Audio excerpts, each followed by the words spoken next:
మార్చి 13న Hyderabad central యూనివర్సిటీలో Telangana government అడవి మొత్తాన్ని బుల్డోజర్స్తో నాశనం చేస్తూ చెట్లన్నింటినీ నరికేస్తుంటే అక్కడ ఎన్నో తరాల నుంచి ఉంటున్న నెమళ్ళు, పక్షులు, జంతువులు వాటి నివాసాన్ని కోల్పోయాయి.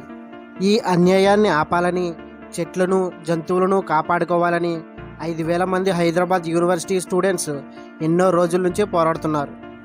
తెలంగాణ గవర్నమెంట్ సీఎం రేవంత్ రెడ్డి గారు చాలా స్ట్రాంగ్గానే స్పందిస్తూ సీఎం గారి ప్రకారం ఈ అడవి కోసం పోరాడుతున్న స్టూడెంట్స్ మరియు ఇతర ప్రజల గుంటనక్కలతో సమానమని చెప్పారు. ఈ యూనివర్సిటీ ల్యాండ్ అనేది 100% డెవలపింగ్ ఏరియా, అందువల్ల ఖచ్చితంగా దీన్ని డెవలప్ చేస్తామని చెప్పుకొచ్చారు. ఈ యూనివర్సిటీ 1974 పార్లమెంట్లో ప్రవేశపెట్టబడిన బిల్లు ద్వారా కట్టబడిన మొదటి యూనివర్సిటీ.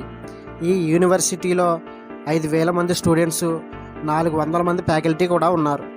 ఇది కేవలం యూనివర్సిటీ మాత్రమే కాదు, ఎన్నో వేల చెట్లు, అక్కడక్కడ చెరువులు, కొండలు, పెద్ద పెద్ద బండరాలతో ప్రకృతి మధ్యలో నేషనల్ రీసెర్చ్ సెంటర్ అని కూడా చెప్పవచ్చు. ఈ అడవిలో జింకలు, నెమళ్ళు, పాములు, ఇంకా ఎన్నో జంతువులకు ఆవాసంగా కూడా చెప్పవచ్చు. హైదరాబాద్ ప్రజలు ఊపిరి పీల్చుకుంటున్నారంటే దానికి కారణం హైదరాబాద్ సిటీలో ఉన్న KBR national park and Hyderabad central university forest. KBR park 390 ఎకరాల్లో ఉంటే హైదరాబాద్ సెంట్రల్ యూనివర్సిటీ 1,585 ఎకరాల్లో ఉంది. హైదరాబాద్ సెంట్రల్ యూనివర్సిటీ ప్రకృతిని తెలంగాణ గవర్నమెంట్ బుల్డోజర్ సహాయంతో నాశనం చేయాలని చూస్తుంది. డెవలప్మెంట్ పేరుతో ప్రకృతిని పడగొడుతుంది. దీనికి కారణం ఈ భూమి మొత్తం తెలంగాణ గవర్నమెంట్ పేరు మీద ఉండటం. ఈ యూనివర్సిటీ ల్యాండ్ని ప్రభుత్వం ఎన్నిసార్లు ఆక్రమించిందో తెలుసుకుందాం. ఇందిరాగాంధీ గారు ప్రధానమంత్రిగా ఉన్నప్పుడు 1975లో ఈ హైదరాబాద్ సెంట్రల్ యూనివర్సిటీ కట్టడానికి ఇచ్చిన టోటల్ ల్యాండ్ 2,324 ఎకరాలు. కానీ ఈ యూనివర్సిటీకి మిగిలిన భూమి 1,585 ఎకరాలు మాత్రమే. అంటే అల్టిమేట్గా 810 ఎకరాల ల్యాండ్ గవర్నమెంట్ అవసరానికి తీసుకుంది. అలా తీసుకున్న 810 ఎకరాల భూమిలో గచ్చిబౌలి స్టేడియం కట్టారు మరియు ఏపీఎస్ఆర్టీసీ కూడా కట్టారు. అంటే దీని అర్థం 800 ఎకరాల్లో చెట్లు కొట్టువేయబడ్డాయి, అలాగే జంతువులు వాటి ఆవాసం కోల్పోయాయి. కానీ ఇప్పుడు 400 ఎకరాల ల్యాండ్ని గవర్నమెంట్ తీసుకుంటుంది. ఈ 400 ఎకరాల్లో ఎప్పటి నుంచో ఉన్న 734 చెట్లు, 220 పక్షి జాతులు, అడవి పందులు, జింకలు ఇలా ఎన్నో ఉన్నాయి. కానీ ఇవి ఏమీ గవర్నమెంట్ పట్టించుకోవడం లేదు. కానీ ఇప్పుడు నరికే చెట్ల వలన హైదరాబాద్కి చాలా నష్టం జరుగుతుంది. 1987 నుంచి 2010 వరకు ఎన్నిసార్లు ఈ గవర్నమెంట్ ఈ ల్యాండ్ని తీసుకుందో తెలుసు. రేవంత్ రెడ్డి గారికి ప్రకృతి పట్ల ఎంత ప్రేమ ఉందో కూడా చూసాం. ఇప్పటి వరకు ఈ రేంజ్లో కనుక స్టూడెంట్స్ ఈ పోరాటాలు చేయకపోతే యూనివర్సిటీలో బిల్డింగ్స్ తప్ప చెట్లు కనపడవు. ఇప్పుడు ఈ ల్యాండ్ని తెలంగాణ గవర్నమెంట్ తీసుకొని ఐటీ డెవలప్ చేయాలనుకుంటుంది. ఎందుకంటే ఈ ల్యాండ్ తెలంగాణ గవర్నమెంట్ పేరు మీద ఉంది.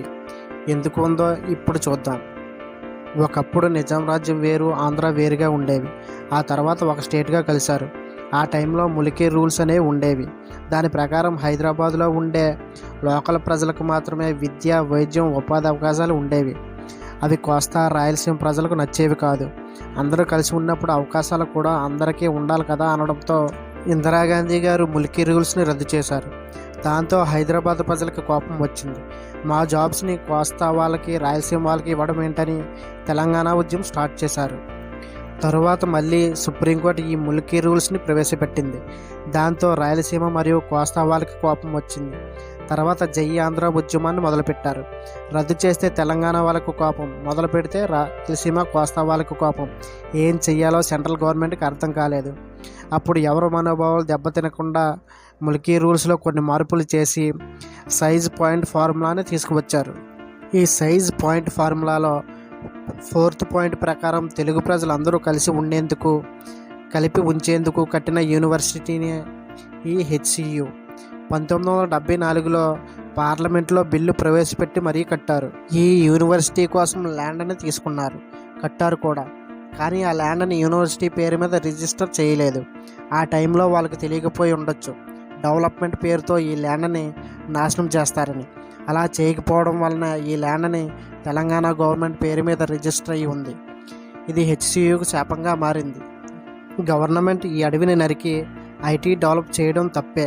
ఈ ల్యాండ్ అయితే హెచ్యు పేరు మీద లేకపోవచ్చు, బట్ ఈ ల్యాండ్ని ఏ పర్పస్ కోసం వాడాలో చాలా క్లియర్గా డాక్యుమెంట్ చేయబడి ఉంది. ఈ ల్యాండ్ని గవర్నమెంట్ యూజ్ చేయాలంటే అది అకాడమిక్ పర్పస్ కోసం తప్ప మరి దేనికోసం యూజ్ చేయడానికి వీలు లేదు. ఈ విషయం తెలంగాణ గవర్నమెంట్ కూడా తెలుసు. తెలంగాణ గవర్నమెంట్ చేస్తున్న పనులపై హెచ్సియు రెస్పాండ్ అవుతూ ల్యాండ్ని ఎవరికి పడితే వాళ్ళకి అమ్మకూడదు, దానికి ఎగ్జిక్యూటివ్ కమిటీ ఆమోదించాలనే ప్రకటన కూడా రిలీజ్ చేశారు. 2003లో ట్రై పార్టీ అగ్రిమెంట్ గురించి తెలుసుకోవాలి. ఆ టైంలో సీఎంగా చంద్రబాబు నాయుడు గారు ఉన్నారు. ఈ హెచ్సియులో ఉన్న 400 ఎకరాల భూమిని IMG academics of Bharat private లిమిటెడ్కి కేటాయించారు. ఆ టైంలో ఈ కంపెనీకి, స్టేట్ గవర్నమెంట్కి, ఈ హెచ్సియుకి మధ్య ఈ 400 ఎకరాల గురించి ట్రై పార్టీ అగ్రిమెంట్ జరిగింది. ఈ ట్రై పార్టీ అగ్రిమెంట్లో భాగంగా యూనివర్సిటీలో ఈ 400 ఎకరాస్ ల్యాండ్ని హెచ్సియు దగ్గర నుంచి తీసుకొని ఐఎంజీకి ఇస్తే ఈ 400 ఎకరాస్ని వేరే ప్లేస్లో ఉన్న 400 ఎకరాస్ని కాంపోజిట్ చేసే విధంగా ఈ అగ్రిమెంట్ జరిగిందన్నమాట. ఆ తర్వాత రాజశేఖర రెడ్డి గారు సీఎం అయిన తర్వాత ఈ అగ్రిమెంట్ని క్యాన్సిల్ చేశారు. దాంతో ఈ ఐఎంజీ అకాడమీ ఈ 400 ఎకరాలు నాదంటూ కోర్టులో కేసు వేసింది. ఈ కేసులో అలా నడుస్తూ ఉండగా ఆంధ్రప్రదేశ్ విడిపోయింది. తెలంగాణలో బీఆర్ఎస్ పోయి కాంగ్రెస్ పార్టీ వచ్చింది. ఇప్పుడు కాంగ్రెస్ గవర్నమెంట్ కోర్టులో ఐఎంజీతో పోరాడి 400 ఎకరాస్ని వెనక్కి తెచ్చింది. ఈ గవర్నమెంట్ తెచ్చిన 400 ఎకరాల భూమిని హెచ్సియుకి ఇవ్వకుండా సొంత ప్రయోజనాల కోసం వాడుకోవాలని బుల్డోజర్స్ను పంపించింది. దీని గురించి రేవంత్ రెడ్డి గారు చెప్పిన మాటలు ఏంటో తెలుసా? ఈ ల్యాండ్ని అలా వదిలేస్తే ఏదో కంపెనీ తీసుకోవాలని చూస్తుంది, అందుకు ఈ గవర్నమెంట్ తీసుకుంటుందంటూ చెప్పారు. ఈ హెచ్సియు భూములు ఎవరూ తీసుకోకుండా ఉండాలంటే ఆ ల్యాండ్ అన్నింటినీ కూడా హెచ్సియు పేరు మీద రిజిస్టర్ చేయించాలి. అప్పుడు ఎవరూ తీసుకోకుండా ఉంటారు. మీరు ఆ ల్యాండ్ని లాక్కుంటే మీకు ప్రైవేట్ కంపెనీకి తేడా ఏముంటుంది? అంతేకాని డెవలప్మెంట్ పేరుతో 100 ఏళ్ల నాటి చెట్లు నరకడం అంటే ప్రజల ఆక్సిజన్ లాక్కున్నట్లే, ప్రకృతి నుంచి ప్రాణాలు తీసుకున్నట్లే. దయచేసి వాటి ఉసిరు పోసుకోకండి. Thank you. ఈ వీడియో మీకు నచ్చినట్లయితే లైక్ చేయండి, షేర్ చేయండి. అలాగే మన ఛానల్ సబ్స్క్రైబ్ చేసుకోండి.